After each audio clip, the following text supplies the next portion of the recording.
acontece hoje? A gente te conecta com a notícia.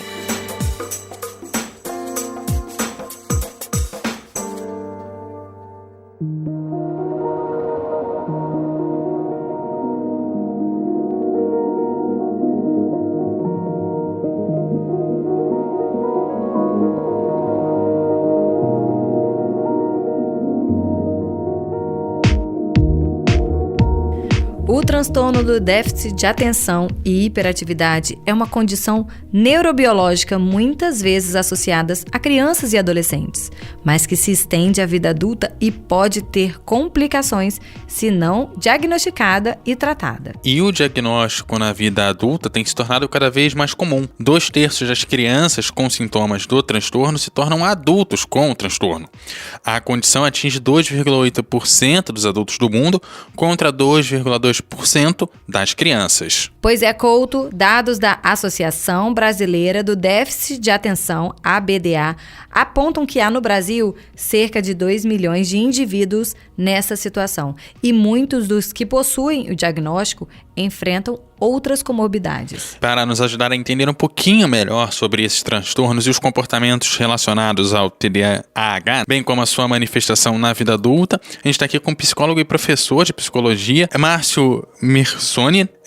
Seja muito bem-vindo. Obrigado, gente. É um prazer estar aqui com vocês, Daniele, Couto. É um prazer poder partilhar desse conhecimento, né, da gente poder entender melhor sobre o TDAH, principalmente na fase adulta, que hoje é um espectro que a gente tem procurado entender cada vez melhor para poder contribuir com as pessoas que estão descobrindo esse transtorno na vida delas, e até então elas não entendiam o porquê de tantas dificuldades, e elas começam a entender isso no dia a dia. Eu falei no off aqui com o Márcio e eu quero falar aqui no microfone também.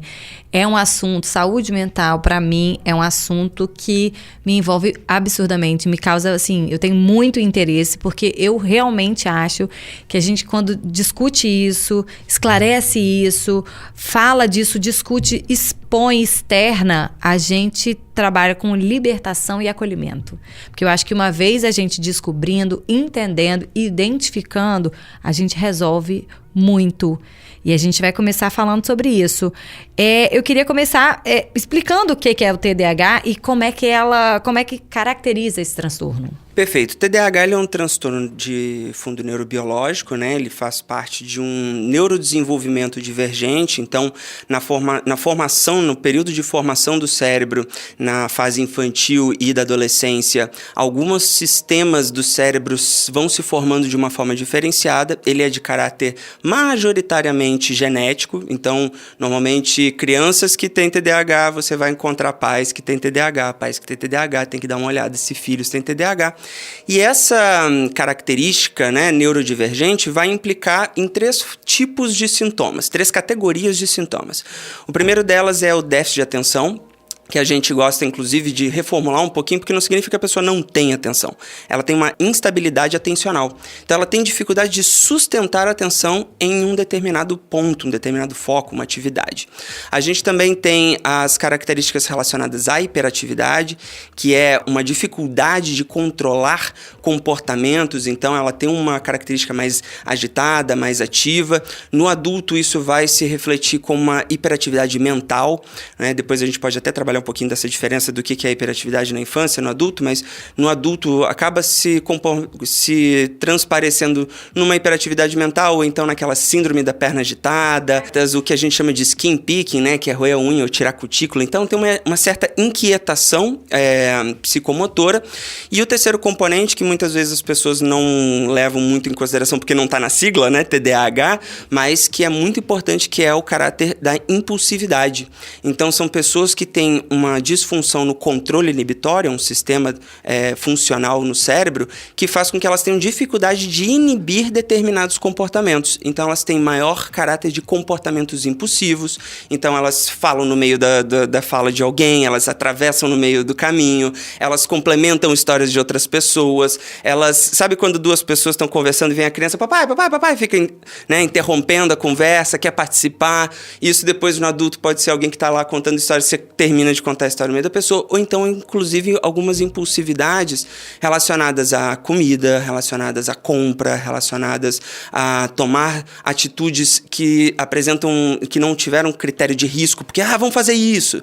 Então, tem esse componente da impulsividade que participa dos outros dois componentes do déficit de atenção e da hiperatividade. Ao encerrar esse episódio, eu vou precisar marcar uma consulta, porque, gente, já me... Deixa eu falar o que aconteceu. No final de semana eu tava no cinema, assistindo um documentário. E eu me mexia o tempo inteiro. Era frio, era calor, era não sei o quê. Parei pra pensar, falei, gente, só eu tô me mexendo desse jeito. Todas as pessoas estão simplesmente assistindo. Eu não consigo. Você falou agora, eu falei... já tá estranho que você foi no cinema ver documentário. Você é a primeira pessoa que eu escuto falar, não, fui no cinema ver um documentário. Nem quem faz cinema vai no cinema ver documentário. Inclusive, quem puder, Biocêntricos é muito bom. Mas é sério, assim, eu fiquei chocada como... E eu realmente acho, já tinha percebido isso em mim há algum tempo, e falava, nossa, mas por que só eu não consigo? Mas segue. E essa inquietação, ela é algo incontrolável. Não é uma coisa do tipo, eu tô ansioso ou alguma coisa. Não, ela é uma inquietação que faz parte da vida da pessoa. A pessoa ela não consegue ficar quieta, ela mexe na cadeira o tempo inteiro, ela balança a perna, ela não consegue ficar sentada muito tempo fazendo alguma coisa, ela precisa levantar. Isso também pode transparecer, por exemplo, no adulto, ele não consegue manter uma dedicação, um foco numa atuação profissional, então ele tá o tempo inteiro pulando de projeto, fazendo 1000 coisas, ele acha que ele é multitarefas, mas aí ele vai deixando as coisas no meio do caminho. Então são coisas assim que a gente tem como componente, né, tem como base um aspecto neurobiológico, mas que ele reflete totalmente no comportamento da pessoa e traz diversos impactos e prejuízos. Márcia falou uma coisa que me chamou muita atenção. A mãe identifica isso no filho, e como tem essa questão geracional, né, uma hereditariedade, ao invés de identificar em algumas vezes, de querer investigar esse comportamento que chamou a atenção dela, ela fala, nossa, muito parecido comigo. E isso passa, ou seja, né? E a criança não foi identificada na infância, a mãe não entendeu que é algo a mais para que ela pesquise nela, e a coisa vai só aumentando. E aí um ambiente em que não se tem a compreensão da necessidade de cuidados do TDAH na criança, muitas vezes está atrelado justamente aos pais, o pai ou a mãe que tem uma característica de TDAH, também não tem um ambiente de cuidado para ela mesma. Então, muitas vezes o diagnóstico da criança surge porque a escola identifica ali, a escola já está um pouco treinada, né? Então, a escola identifica, pai, mãe, vamos fazer aqui uma avaliação para ver se fulaninho tem alguma coisa, pode ser que ele tenha TDAH? Vamos! E não são poucos os pacientes e alunos que eu tenho que acabam descobrindo o TDAH em si, porque depois que descobriu na criança, o psicólogo que fez a avaliação na criança vira e fala assim, vamos dar uma olhadinha agora, se vocês também não têm essa característica? Meu Deus, é verdade, eu também sou assim. Só que, claro, o espectro de comportamento é diferente. A criança ela está inquieta e hiperativa, pulando, correndo, subindo em árvore, pulando do muro e trocando de brincadeira o tempo inteiro. O mesmo comportamento hiperativo ou a falta de atenção vai refletir no adulto em outras coisas. É uma conta que você esqueceu de pagar, é o prazo que está apertando e você não consegue cumprir porque você foi procrastinando, dificuldade de você sustentar a atenção para poder ler um livro, e aí isso interferiu na faculdade, na pós-graduação. Então você vai vendo o mesmo tipo de comportamento que estava lá na infância, só que agora num outro contexto na vida do adulto. E aí a gente fala do adulto, quando a gente entra no adulto propriamente dito, a gente começa a ver por que esse diagnóstico não foi feito. A gente até comentou também em off o quanto que agora que tá chegando. Mas também tem a parte de que a saúde no Brasil, ela é bem complicada, principalmente nas camadas que têm menos acesso a qualquer tipo de recurso, e a gente tem um sistema único de saúde que, na verdade, apesar de a gente falar de saúde pública há muitos anos, até o SUS efetivamente ser criado, você tinha que ser trabalhador na cidade numa população majoritariamente rural, ou seja, a grande parte da nossa população não tinha acesso até construir o SUS, fazer e funcionar, chegar nos lugares. E aí, sim, começar a fazer com que as pessoas vão procurar, você tem um monte de adulto que não teve nem condição de...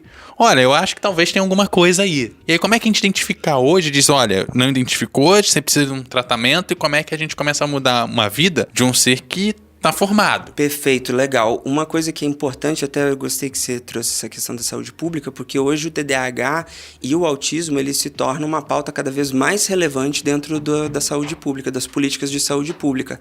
Até mesmo a acessibilidade com relação ao medicamento, porque não são todos os municípios que ainda dispõem de fornecimento de medicamento para pessoas com TDAH e para autismo, né? Então, cada vez mais relevante e óbvio, é o que você falou, foram gerações aí que passaram, digamos, batido, que não tiveram a oportunidade do diagnóstico, primeiro, porque a gente não tinha uma referência técnica tão apurada para poder ver que os estudos já estavam apontando, olha, tem bastante criança, mas a gente viu em adulto, e aí, digamos que nos últimos 20 anos esse nível de atenção ampliou para os adultos. Antes a gente estava muito mais voltado para a incompatibilidade da criança no ambiente escolar e que, então isso aqui é um transtorno. E aí isso começou a ser mapeado. Tem uma outra coisa que você falou também sobre essa característica de que a gente tinha um aspecto de vida muito mais, digamos, previsível em termos de trabalho, então trabalho de 8 às 18, ou então as pessoas que estão no ambiente rural e que tem uma outra dinâmica de vida, e que o estilo de vida que a gente tem hoje faz com que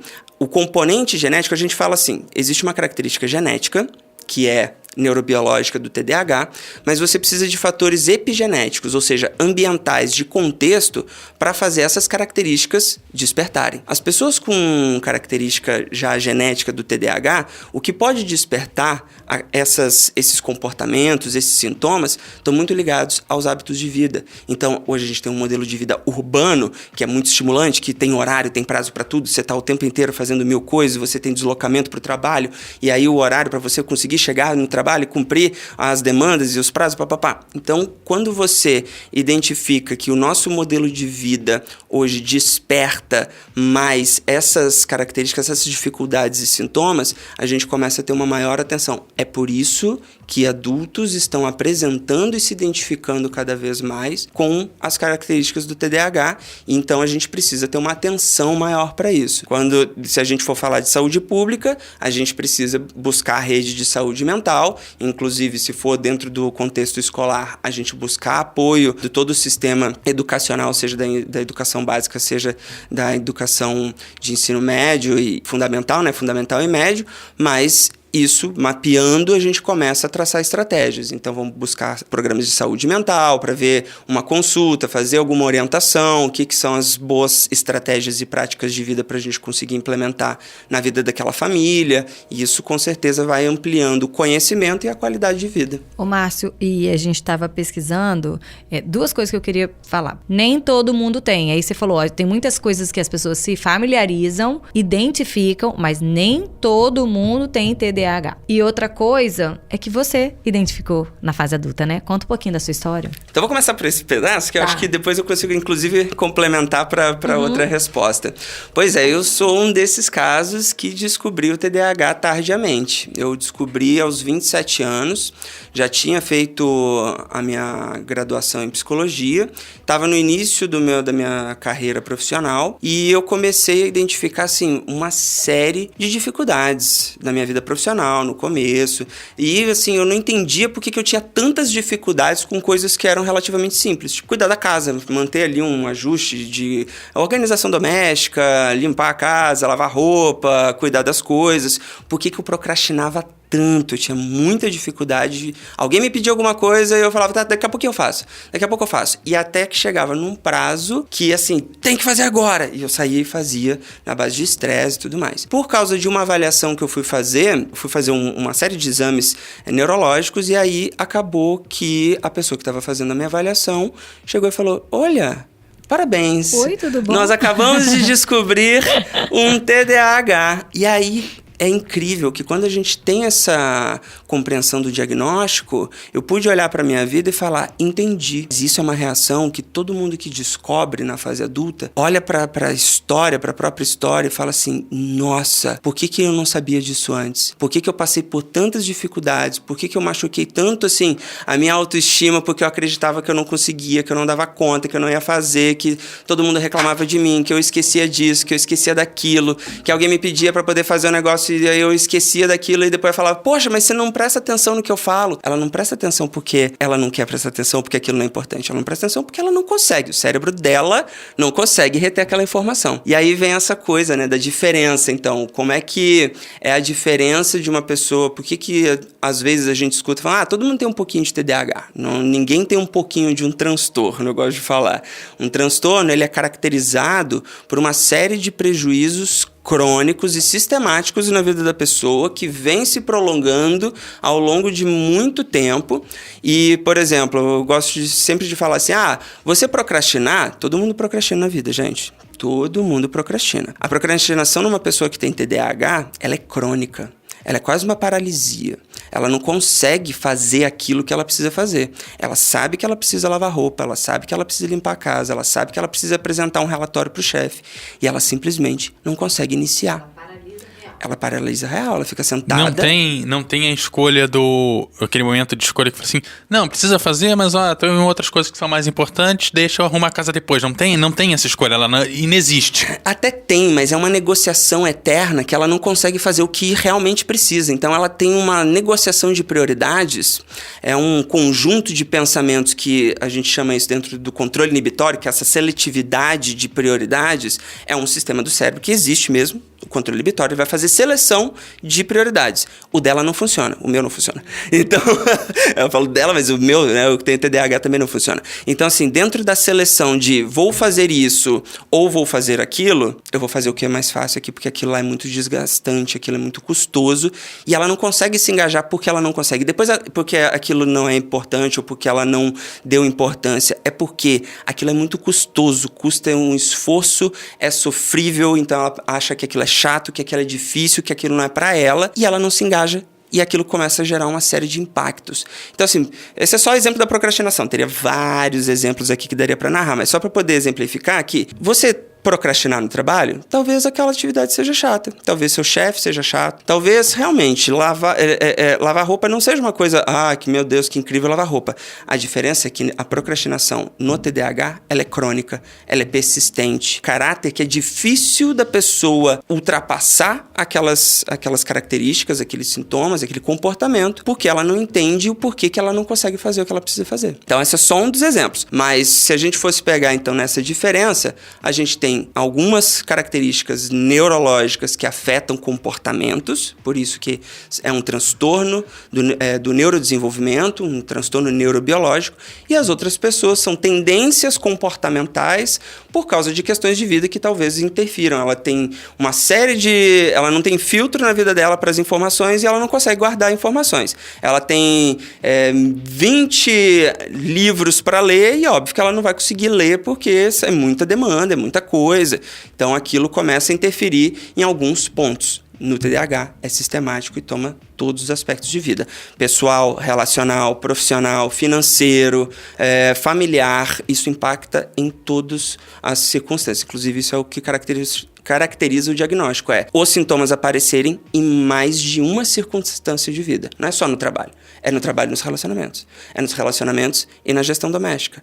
E na gestão financeira. Então, isso está espalhado. Olha, tem dado que diz que cerca de 75% adultos com TDAH apresentam comorbidade, ou seja, outros problemas que são impulsionados ou até mesmo gerados pelo transtorno, como o surgimento de quadros de depressão. Por que isso acontece e quais são as comorbidades mais comuns associadas a quem tem esse diagnóstico? Perfeito. Isso é muito importante porque muitas vezes o que aparece no consultório, vou até dar um relato assim, de consultório, é que foram diversas as vezes que eu recebo pessoas com quadro de burnout, pessoas com quadro de crise de ansiedade, transtorno do pânico, pessoas com depressão, e quando a gente começa a fazer o tratamento daqueles aspectos específicos desses transtornos, a gente vê que, na verdade, o que estava gerando esses transtornos era um TDAH que nunca foi identificado e nunca foi tratado. Como se você estivesse tratando o sintoma e não o problema. Exatamente. Porque o que estava gerando aqueles problemas era justamente um TDAH que a pessoa não tinha ideia do que estava acontecendo na vida dela, ela não conseguia... Só para dar um exemplo.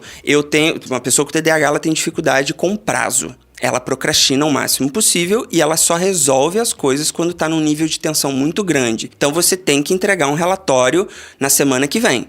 E vai passando um dia, ela não faz. E vai passando outro dia, ela não faz. E aquilo começa a gerar ansiedade. E a ansiedade, ela não faz porque ela não quer. Ela não faz porque ela não consegue. Então, aquilo vai gerando ansiedade. E a ansiedade paralisa ainda mais. Exatamente. E aquela ansiedade vai tomando. E aí, essa ansiedade não está mais relacionada só ao relatório. Também está relacionado à expectativa que o seu parceiro, sua parceira, né, seu marido, sua esposa ali também está precisando que você ajude não sei o que. E você também não consegue fazer. Então, aquilo também gera ansiedade. E vai gerando uma sobreposição de situações estressoras que culmina numa ansiedade generalizada, numa crise de pânico. Isso também, o fato dela ter tido tantas dificuldades na vida faz com que ela tenha uma crença de que realmente as coisas não dão certo na vida dela, que aquilo que não adianta, que nada vai resolver. E isso começa a criar um humor cada vez mais deprimido, chega ao ponto que há um desajuste biológico, neuroquímico, e a pessoa acaba entrando num quadro de depressão. E o burnout, mesma coisa, sobreposição de tarefas e de coisas que não está dando conta, chega no esgotamento mental, que é a característica do burnout. Então, esses três, por exemplo, são muito comuns, tá? São transtornos que estão associados, que podem estar associados ao TDAH e que, à medida que a gente vai cuidando deles, a gente identifica que a raiz do problema era um TDAH que nunca foi identificado, nunca foi tratado. Quando a gente começa a cuidar do TDAH, o quadro da pessoa melhora muito rápido. É diferente de uma depressão, digamos, clássica, de um transtorno maior depressivo, que é algo que a gente precisa, tem uma duração, um tratamento às vezes um pouco mais longo. No caso da depressão que está associado ao TDAH, a gente faz o tratamento voltado para o TDAH, a gente vê a evolução da pessoa. E vale ressaltar, só também mais como uma outra coisa que está dentro dessas comorbidades, é que muitas vezes a gente identifica um TDAH e não identifica o transtorno do espectro autista. 80% das pessoas que possuem transtorno do espectro autista possuem TDAH.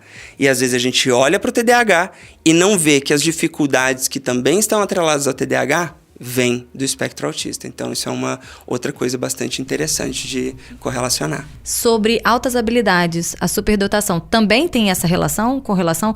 Existe alguma correlação? Perfeito. A dupla excepcionalidade, né, que é superdotação e altas habilidades, ela é um desenvolvimento cognitivo aprimorado, então ela tem funções cognitivas e de aprendizado amplificada. A gente consegue mensurar isso através de uma avaliação neuropsicológica, mas se você for ver algumas características comportamentais, elas são muito semelhantes ao do TDAH. Não por causa do TDAH. Pode haver pessoas que possuem TDAH e possuem a dupla excepcionalidade. É bastante comum, inclusive. Se a gente fosse separar os comportamentos, principalmente na fase infantil, a gente veria comportamentos semelhantes, porque uma criança que tem dupla excepcionalidade, a professora passou uma matéria, ela já entendeu aquilo, ela já...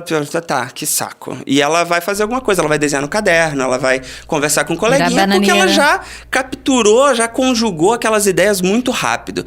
A criança com TDAH, ela não está prestando atenção porque ela não consegue. Então, são duas crianças que não estão prestando atenção. São duas crianças que podem apresentar hiperatividade porque para uma é um saco, para outra é porque ela não consegue ficar quieta. Então, a gente consegue ver algumas semelhanças comportamentais, mas em termos de características neurobiológicas, são condições, né, são características diferentes e é muito comum de pessoas e crianças com dupla excepcionalidade também apresentarem TDAH. Eu não saberia te dizer a prevalência, né, um número exato, mas é um número assim, considerável de pessoas que têm TDAH e também apresentam dupla excepcionalidade. Falando de tratamento, existe primeiro começando a diferença entre os adultos e as crianças. Nas crianças tem essas questões de se achar essas coisas parecidas entre os transtornos. No adulto isso é mais difícil. E qual é a diferença desses sintomas propriamente dito? O que tem no adulto que você não vai achar na criança? Perfeito. Na verdade, a gente vai ter que fazer uma transposição do que envolve a vida da criança e o que envolve a vida do adulto. Então, o que envolve a vida da criança? Ela ainda não tem uma série de funções do cérebro que ajudam a determinar comportamento. Então a criança ela não sabe dar direção para os seus comportamentos. Ela vai no impulso, quero brincar com isso, quero fazer aquilo. Quando a gente está adulto, a gente já passou por uma série de situações na vida que a gente foi meio que doutrinado. A gente tem que ficar sentado para trabalhar, a gente precisa cuidar da casa, a gente tem responsabilidades. Então, os sintomas eles vão se apresentar em âmbitos diferentes porque a gente precisa analisar esse espectro de vida. Mas, se a gente fosse pegar assim mais didaticamente, a criança ela vai ter uma maior dificuldade de prestar atenção em coisas que não são estimulantes, em coisas que não são, que são monótonas. Ela tem, digamos assim, uma seletividade atencional muito específica. Aquilo que é estimulante, ela presta atenção. Aquilo que não é estimulante, deixar com que a hiperatividade conduza o comportamento dela. Então, ela vai levantar da cadeira, ela vai conversar com o coleguinha, ela vai sair correndo, ela vai mudar de brincadeira, ela vai ter comportamentos impulsivos, que é pegar alguma coisa, digamos assim, não pode fazer isso. Ela vai, bum, e faz. Porque ela não consegue ter essa seletividade do comportamento, direcionar o comportamento. No adulto, a gente até consegue ter uma maior seleção. O adulto com TDAH até consegue ter uma maior seleção. Porém, é muito custoso. É muito esforço para coisas que são simples. Imagina que colocar a roupa para lavar é só você chegar lá, pegar a roupa do cesto e colocar na máquina. Isso para um adulto com TDAH, ela vai ficar sentada e pensando, ai que saco, como é que eu vou fazer isso? Ai que saco, eu não queria fazer isso. Ai meu Deus, é muito difícil. Ai, como é que eu vou cuidar da casa? Então ela fica com uma hiperatividade que não é uma hiperatividade física e que ela vai determinar outros comportamentos. Ela vai ter uma hiperatividade mental que não facilita ela direcionar o comportamento para aquilo que são as responsabilidades. A gente, adulto, tem responsabilidades complexas que uma criança não tem. Pagar a conta, cuidar a fatura do cartão de crédito, cuidar o prazo da manutenção do não sei o que você precisa fazer, cuidar do prazo das coisas que você precisa entregar no trabalho. Então tem uma complexidade de informações e coisas que precisa lidar e que isso às vezes parece, é só uma dificuldade. Tem uma coisa, gente, que é tipo assim, é só você se organizar, é só você se esforçar que você consegue, é só você fazer um planejamento, é ter uma agenda. Para uma pessoa com TDAH, isso é quase impossível. É quase impossível. Ela tem agenda e ela esquece que ela tem uma agenda, ela não olha na agenda. Ela esquece que ela tinha que ir na agenda e anotar o compromisso. Se ela não aprende a fazer direcionamento, uma estratégia, todos nós somos previsíveis. A gente é previsível. Tudo isso que eu tô falando se repete em todo mundo que tem TDAH. Então, se ela não entende que isso é previsível, que ela vai esquecer de anotar, ela já precisa ter uma estratégia que é, recebi uma informação, eu vou pegar o celular e vou anotar agora, porque eu vou esquecer. Eu não vou no supermercado sem a lista de compra, porque eu vou esquecer as coisas que eu precisava comprar e quando eu chegar em casa vai estar faltando aquilo que era o que eu precisava comprar. Ou eu vou comprar mais do que eu precisava porque eu tenho uma impulsividade de, nossa, que legal, vou levar hoje sucrilhos. Gente, os sucrilhos, já viu o preço dos sucrilhos? E você nem come sucrilho, porra? Né? Eu como, mas assim, você já viu o preço dos sucrilhos?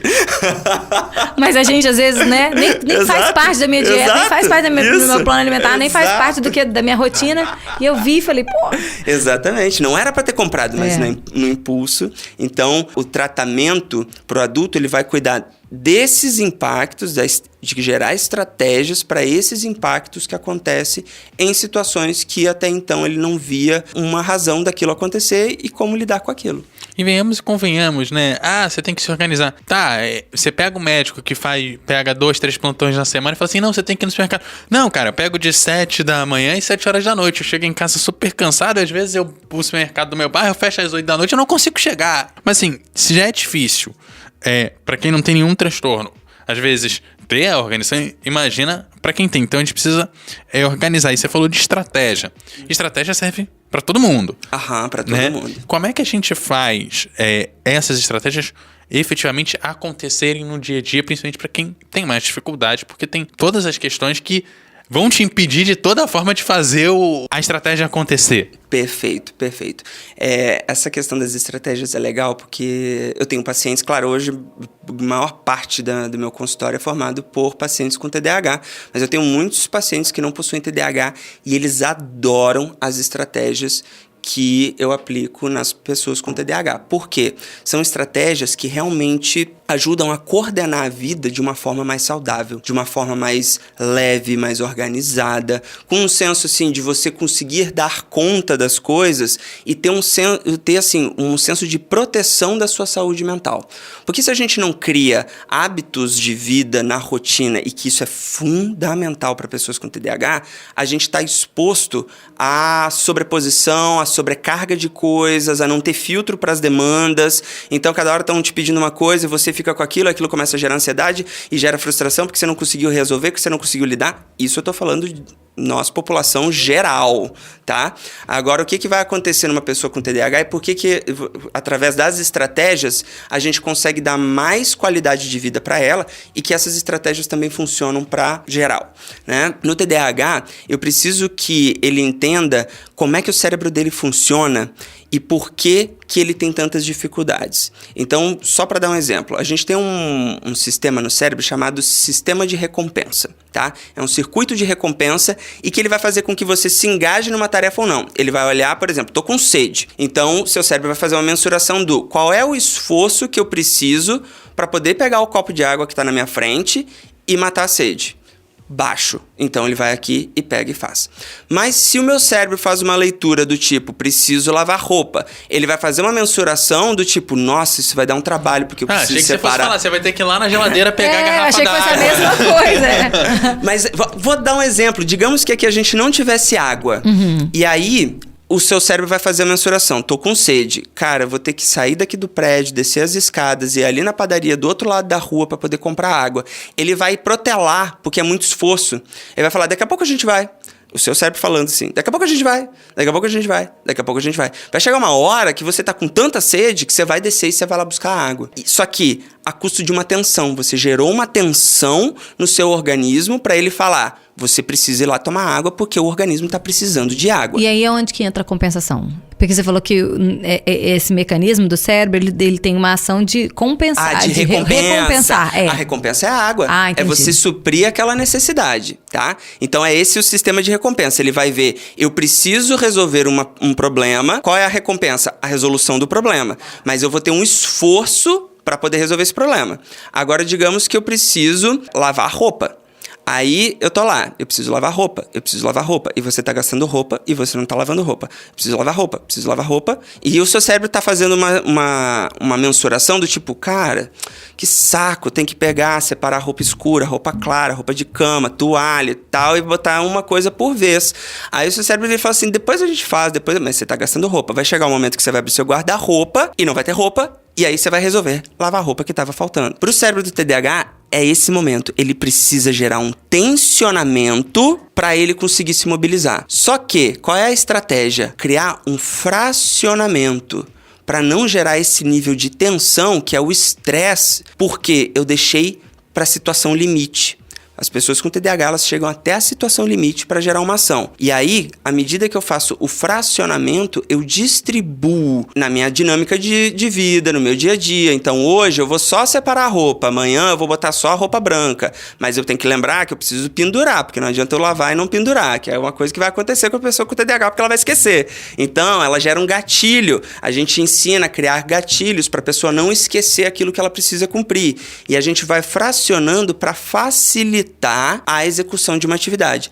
Isso funciona para TDAH? Perfeitamente. Isso funciona para todo mundo? Todo mundo iria se livrar do estresse se tivesse esse entendimento sobre processo, consistência, distribuição, porque isso torna a vida mais previsível, mais dinâmica, mais leve. Então, a gente está falando isso tudo, eu posso resumir ou traduzir em construção de uma rotina organizada? Para quem tem TDAH e para quem não tem TDAH, o ter rotina é fator de proteção da saúde mental. Para o TDAH, a vida dele só vai ter qualidade de vida se ele criar rotina. Uma pessoa uma pessoa neurotípica que implementa um cuidado de uma gestão de uma rotina é proteção contra a ansiedade, é proteção contra o burnout, porque ela está dando processo, fluxo para a vida dela, em que as coisas não se interferem uma nas outras, que ela consegue ter uma visualização, uma dinâmica, ela consegue prezar por hábitos de marcadores biológicos que são fundamentais na vida de todo mundo, que é sono, recuperação, descanso, mobilidade, né? Exercício físico, porque hoje a gente passa quantas horas sentado, nosso corpo não foi feito para ficar sentado, então isso envolve produção de hormônios, neurotransmissores, alimentação, rotina é fator de proteção de saúde mental. Eu vejo, né, eu falei no início que eu gosto muito de falar sobre saúde mental, eu acho importante a gente desenvolver sempre esse tema das mais diversas formas, inclusive no nosso programa Desenvolver no canal do YouTube Jess, hoje a gente tratou sobre isso, eu acho muito bacana e a gente vai voltar na segunda temporada, eu quero aprofundar ainda mais, mas apesar disso, é uma pesquisa que eu faço, é algo que eu busco, e a gente vive meio dentro das nossas bolhas, né, você chega do lado do celular e fala, eu queria tanto entender TDAH, você entra na rede social, só aparece isso. Mas outras pessoas não fazem isso. E eu vejo ainda um pouco de resistência, preconceito, dificuldade de reconhecer e de buscar tratar isso. Por quê? É de fato isso? Você que trabalha com isso, de fato existe ainda um preconceito? Gente, esses dias mesmo saiu uma reportagem, uma série de conteúdos falando sobre o fato do Neymar não ter aceitado o psicólogo dentro da seleção brasileira, porque ele falou, eu não preciso de psicólogo, eu não sou louco. Gente...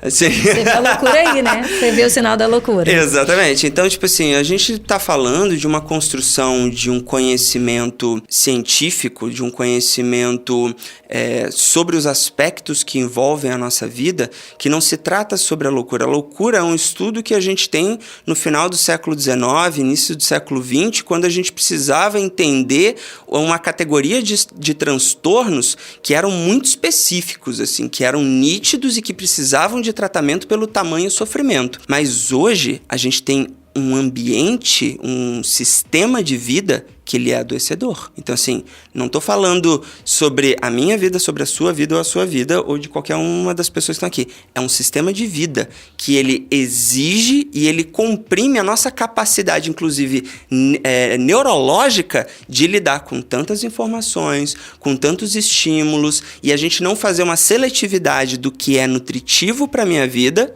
e do que é tóxico.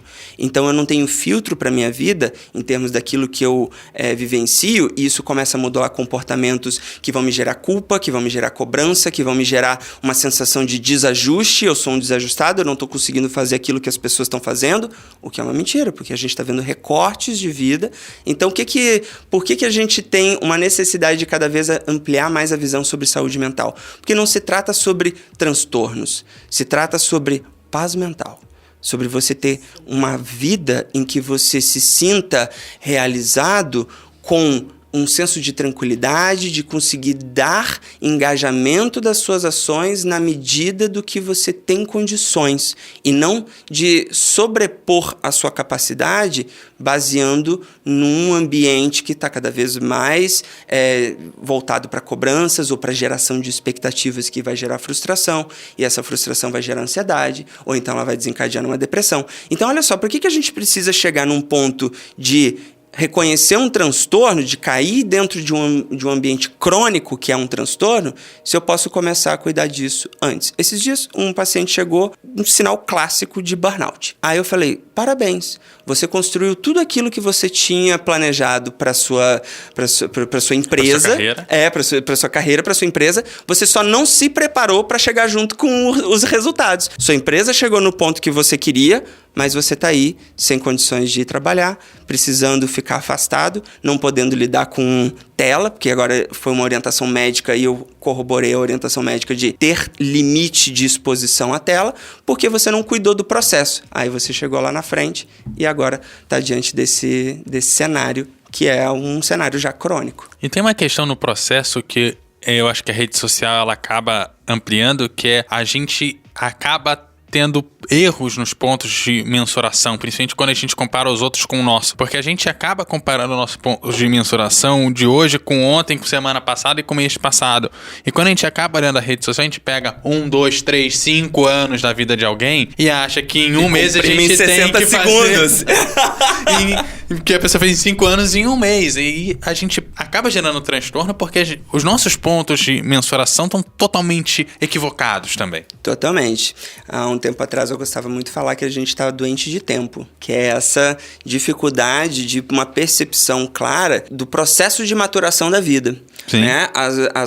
O efeito das suas atitudes, das suas escolhas, das suas decisões de vida, elas dependem de um tempo de maturação e de uma série de questões do ambiente para que aquilo comece a maturar, a florescer, a dar resultados, mas a gente tem uma exposição o tempo inteiro a situações de comparação que eu fico ali. Então, por exemplo, digamos que eu tô com uma dificuldade financeira, mas eu tô vendo um monte de gente na minha rede social que tá viajando, que tá não sei o quê, e ao invés de eu me manter a concentração em cuidar da minha vida, exatamente da minha situação financeira, vou buscar um refinanciamento da minha dívida, precisar fazer um período aqui, digamos, de restrição de custo para eu poder sair dessa situação, eu tô o quê? Me cobrando, eu tô gerando estresse, eu tô gerando frustração pro meu... E essa frustração, ela é psicológica, afetiva, mas ela também é pro organismo. O organismo sente isso. Aumenta o nível de cortisol, aumentando o nível de cortisol, aumenta o nível de exposição ao estresse.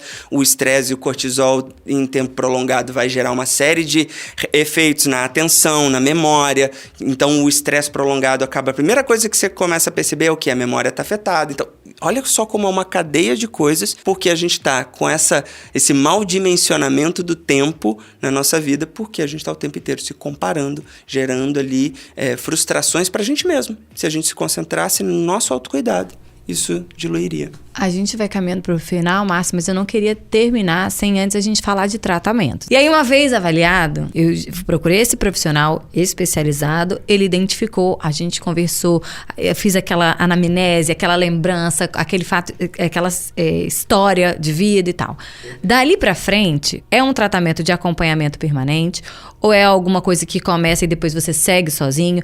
Precisa de medicamento para todo mundo? Não é? Cada caso é um caso? Como é que é isso?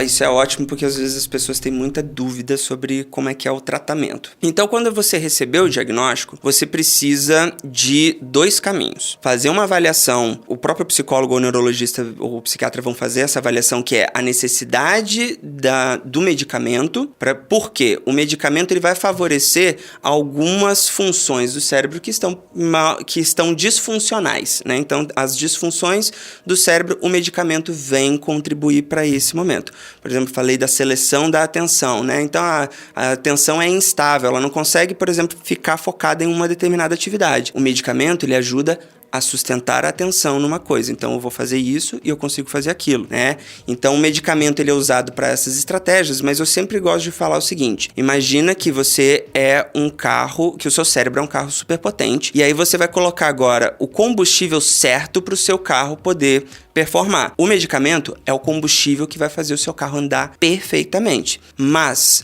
é um carro sem volante. Então, o tratamento do acompanhamento psicológico, ele é ensinar a pessoa a dar direção para os efeitos que o medicamento vai trazer e para a construção de um contexto de vida que vai favorecer com que ela consiga fazer tudo aquilo que está prejudicado na vida dela. Então, a gente inicia um protocolo de treinamento comportamental, que é estabelecer rotina, que é ensinar tomada de decisão, então, para você inibir as decisões impulsivas, então, para não comprar os sucrilhos no supermercado, porque não é para comprar sucrilhos. Quando você vai no supermercado, só faça aquilo que está na lista.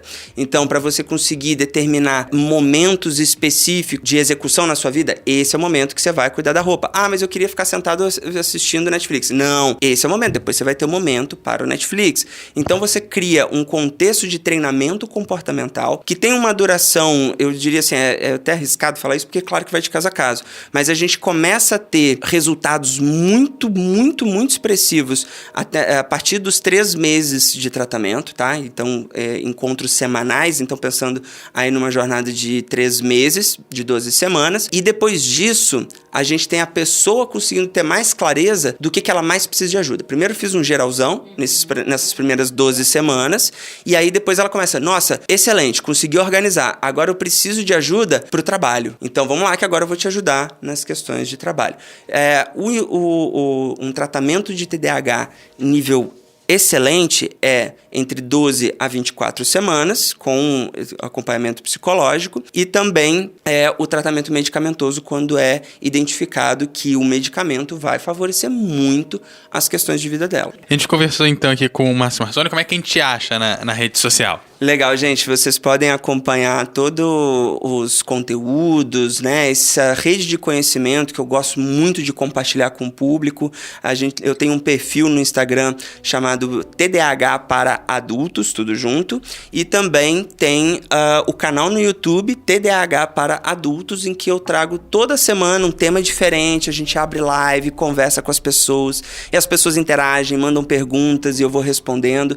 Então é um ambiente que a gente está gerando uma comunidade de pessoas que querem buscar uma qualidade de vida maior e sabendo, entendendo o que acontece com elas para poder trazer essas estratégias e aplicar na própria vida. Vai estar aqui em cima do player os links todos, você que está aí no eshoje.com.br. O ES Ouve da semana teve uma discussão legal aqui sobre o TDAH e teve a produção de Lídia Lourenço, a apresentação da Daniele Coutinho, também de Eduardo Couto, a edição de Eduardo Couto e a direção de jornalismo da Daniele Coutinho. Gente, aquele abraço e até a próxima. Obrigada, Márcia. Até a próxima, gente. Tchau, tchau.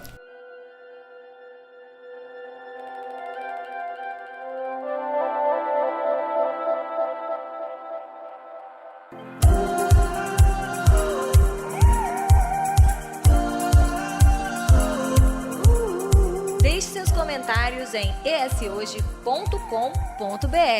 É lá que você se mantém informado todos os dias. Nos siga também nas redes sociais e em nosso canal do YouTube, @eshoje.